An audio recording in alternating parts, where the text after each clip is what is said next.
Il y avait des petits problèmes techniques ce matin. C'est pour ça que je suis quelques minutes en retard.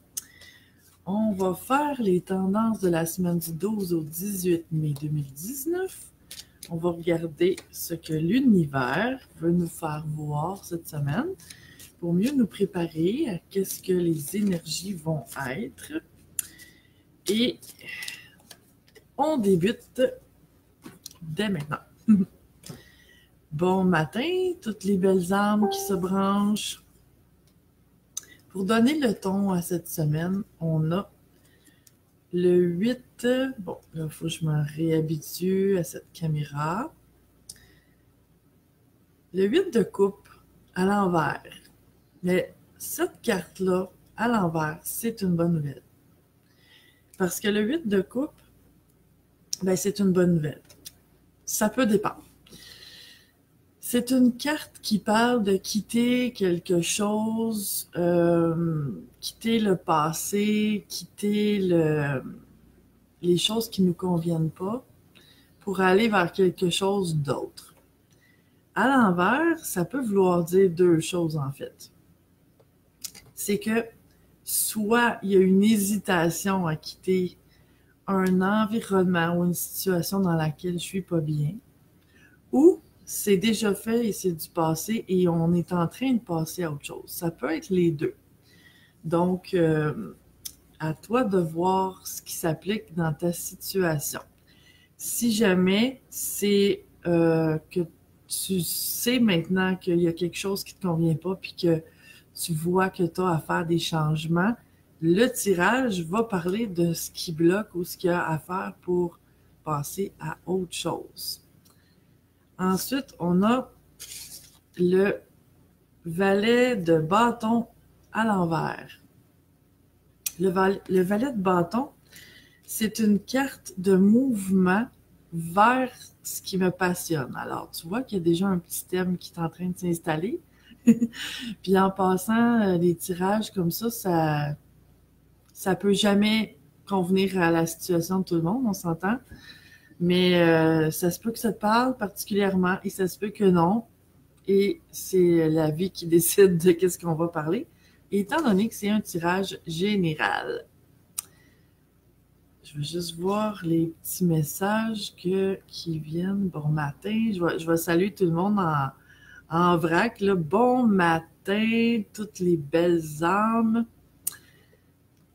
Et c'est ça. Le valet de bâton, c'est d'aller vers les choses qui me passionnent, vers quelque chose de nouveau et qui porte l'énergie des bâtons. C'est ça, c'est la passion, c'est un nouveau projet.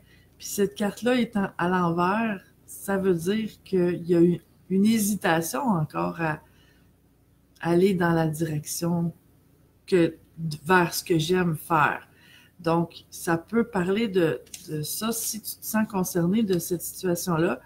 Tu sais, ce que je ressens, ça pourrait être quelqu'un qui, ben, par exemple, qui hésite à laisser un travail que cette personne-là n'est pas super bien dans ce travail-là, mais qu'elle aurait un projet qu'elle voudrait entreprendre et qu'il y a des hésitations. Ça peut être en lien avec quelque chose de ce genre-là. Ensuite, on a la reine d'épée. La reine d'épée, c'est celle qui vit sa vérité. Donc, là, ce que je vois par rapport à ça, c'est parce que les cartes peuvent vouloir dire plusieurs choses. Celle-ci, la reine d'épée, c'est celle qui est dans son alignement, qui sait ce qu'elle veut, que c'est clair. Puis, en fait, ce que je sens, c'est qu'il y a une préparation à trancher avec l'épée dans qu'est-ce qui est plus nécessaire dans sa vie. C'est vraiment une préparation à quelque chose de nouveau qui s'en vient. Et c'est super beau, en fait, parce que ensuite, on a le 10 de denier. Le 10 de denier, c'est la carte de l'accomplissement matériel, la satisfaction, tu sais, c'est du succès, en fait, au niveau financier, au niveau matériel. C'est une grande satisfaction. Et ensuite, on a la roue de fortune. qui est une carte qui parle d'évolution, de cycle, mais de mouvement aussi. C'est que les choses évoluent avec la roue de fortune. Donc, ce que je sens pour les personnes à qui ça va parler, c'est que, en gros, c'est ça, c'est la personne sait qu'elle a quelque chose, ou ça peut être quelqu'un qui lui convient plus, puis qu'elle le sait que c'est ce qu'il faudrait qu'elle fasse. Il y a des hésitations à aller dans cette nouvelle direction-là, mais avec la reine d'épée, c'est clair. Si c'est pas clair encore ce que cette personne-là veut ou veut plus, c'est vraiment en chemin. Parce que la reine d'épée, elle vit dans la vérité et la clarté. Donc, c'est des prises de conscience, puis c'est en même temps trouver le courage de trancher, de faire ces nouveaux départs-là. Puis les deux dernières cartes, qui sont des super de belles cartes de succès, de réalisation, d'abondance, c'est comme ce chemin-là est positif. Ce nouveau chemin-là que la personne hésite à prendre est positif. Et oui, il y a peut-être des retards, il y a peut-être des hésitations, mais c'est en chemin. Donc, si ça te parle, ben écris-moi un petit commentaire. Parce que ça peut s'aligner sur... moi, je demande l'énergie du groupe, mais c'est sûr que ça peut pas toucher tout le monde de la même façon. Et ça peut s'appliquer à plein de choses. On va demander une carte supplémentaire. Je vais piger ça dans le jeu que j'ai créé avec ma belle amie Marie-Claude Lachance. Notre jeu Les Mandalas de l'âme, pour voir s'il y aurait un petit message supplémentaire qui pourrait nous aligner.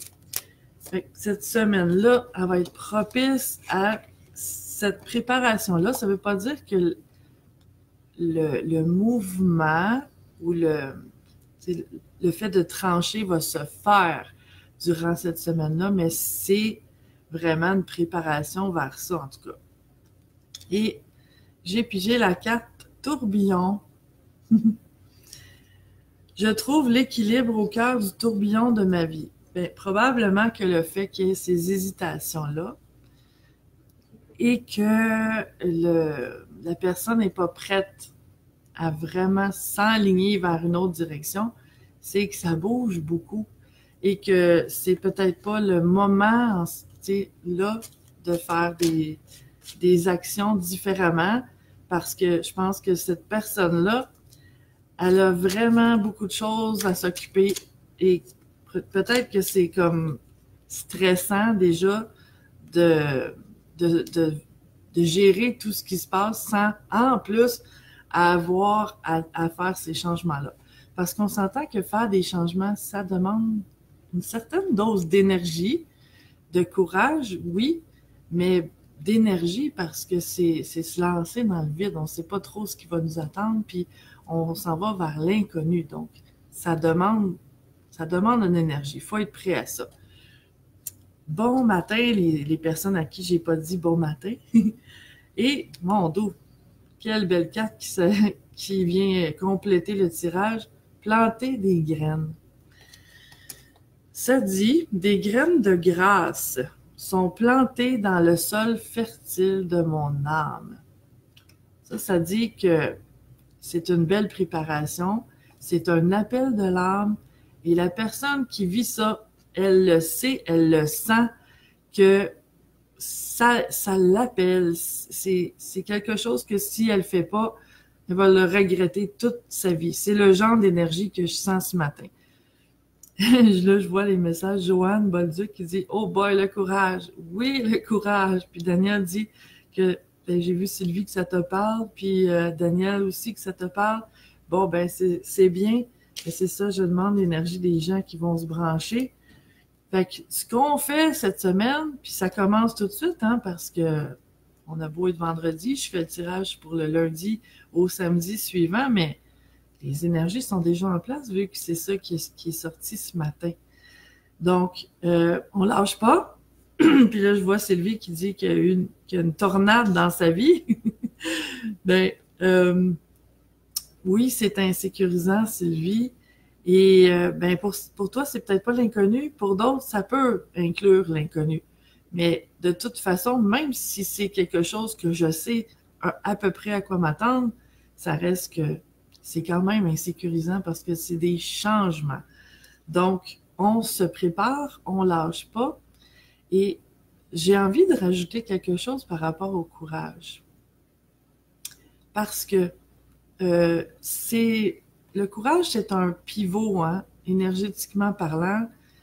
C'est quand on atteint le courage que là, on s'enligne vers des énergies de construction vers autre chose. Et en bas du courage, c'est des énergies de peur, de doute, d'insécurité et autres. Mais comment atteindre le courage? Je pense qu'il y a beaucoup de lâcher prise à faire pour atteindre ça. De un, ce qui me vient, je te lance ce qui me vient là spontanément, je me branche à l'énergie, c'est que pour avoir du courage, il faut arrêter de chercher à contrôler les choses qu'on peut pas contrôler. Parce que j'ai l'image d'une personne qui est vraiment dans le contrôle, contrôler tout ce qui va se passer, comprendre, savoir d'avance, planifier, tu sais, tout savoir pour être préparé à ce nouveau-là du mieux possible. Mais on s'entend que quand on prend une décision, quand on commence un nouveau chemin, on peut pas savoir tout ce qui va nous attendre. On peut pas se préparer à tout ce qui va nous attendre. On peut peut-être, dans certains cas, en avoir une idée, mais on sait pas tout parce que c'est quelque chose qu'on n'a pas encore vécu. Donc, évidemment, on peut pas tout savoir. Et le fait d'arrêter de chercher à contrôler mes capacités pour être capable de gérer ce qui va s'en venir, mais aussi la connaissance de choses que je peux pas connaître là parce que je les ai pas encore sous le nez. Ils sont dans le futur.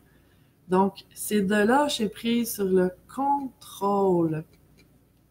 Et Linda dit, accepter ce qui se présente et être en gratitude. Oui. Et faire confiance, parce que quand on est capable de lâcher le contrôle, ce qui se passe automatiquement, ça se fait, c'est comme le revers de la même médaille, c'est qu'on apprend à faire confiance. Parce que quand on fait confiance, on n'a plus de contrôle. On laisse aller. Et on sait, on sent que j'ai ce qu'il faut pour y arriver, que la vie va me guider, que je sais être à l'écoute, que je sais que ce que j'ai vécu dans le passé, je peux m'être trompée, je peux avoir vécu des choses d'une façon que je peux penser aujourd'hui que j'aurais pu faire différemment, c'est sûr. Sauf que si je suis ici aujourd'hui, c'est parce que j'ai réussi à me rendre ici. J'ai une série de succès qui a fait que je suis encore ici vivante aujourd'hui. Et j'ai appris plein de choses, j'ai de l'expérience et tout ça, c'est des outils pour mieux vivre, peu importe ce qui m'attend. Puis que s'il y a quelque chose que j'ai jamais fait face encore et que j'ai pas les outils pour dépasser ça, mais je vais le trouver parce que j'ai été capable jusqu'à date de le faire. Pourquoi je serais pas capable? Donc, le courage, pour moi, c'est un peu tout ça. C'est de laisser le contrôle, d'essayer de trop préparer, trop savoir, trop prévoir, puis de juste faire confiance et m'abandonner à ça. Pas, j'ai envie de dire, pas innocemment, tu sais, pas inconsciemment, évidemment. C'est bien d'avoir une préparation, c'est bien, tu sais, de se préparer dans une certaine mesure à ce qui s'en vient. Mais à un moment donné, il y a une ligne qu'on franchit, que là, c'est rendu dans le trop, dans l'excès. Puis, tu sais, j'ai eu des périodes dans ma vie où j'accomplissais jamais rien parce que j'avais toujours l'impression que j'étais pas assez prête. Fait que c'est de toujours reporter, reporter, reporter. Puis finalement, on fait jamais rien. Donc, à un moment donné, il faut se lancer. Et c'est là que ça prend ce courage-là. Et ce courage-là, c'est de dire, tant pis, j'y vais, je le sens, puis je peux pas être prête à 100% à tout savoir, tout comprendre, tout prévoir. Maintenant, je dois m'ouvrir, me lancer, faire confiance, me jeter à l'eau. Puis je verrai en cours de route. Tu sais, je trouverai les solutions en cours de route. Puis ça, c'est se faire confiance. Donc, c'est sûr que ça implique beaucoup de choses, le courage. Mais chacun d'entre nous, on l'a à l'intérieur. C'est juste que parfois, il est un petit peu caché en dessous des peurs. On a à déterrer un petit peu pour y accéder. Mais c'est ces processus-là de lâcher prise qui ont à être faits avant d'être vraiment prêt. Puis à quelque part, est-ce qu'on peut être vraiment prêt à quelque chose de nouveau? Tu sais, prêt dans le sens à être totalement en confiance, totalement dans la sécurité que tout va aller bien? Non, il n'y a aucune garantie. Mais en ayant confiance en moi, peu importe ce qui va arriver, je vais trouver mes solutions parce que je l'ai toujours fait. Puis si je sais pas comment faire, je vais trouver les gens qui vont m'aider puis qui vont me guider là-dedans. Il y a toujours quelque chose à faire. Et Joanne dit, apprécier le voyage. Oui, exactement. De pas t'en focusser sur trop loin, mais vivre qu'est-ce qui est là, ici, maintenant, dans une belle énergie. Puis ça aussi, ça prépare à vivre des meilleures choses dans l'avenir. Donc, toute une belle semaine de préparation, si on regarde ça, c'est vraiment de trouver le courage et foncer dans ce nouveau chemin-là qui nous interpelle. Je te souhaite la meilleure des semaines et la meilleure des journées aussi. Et merci pour tes commentaires, merci d'être là. Et on se revoit bientôt. Ciao!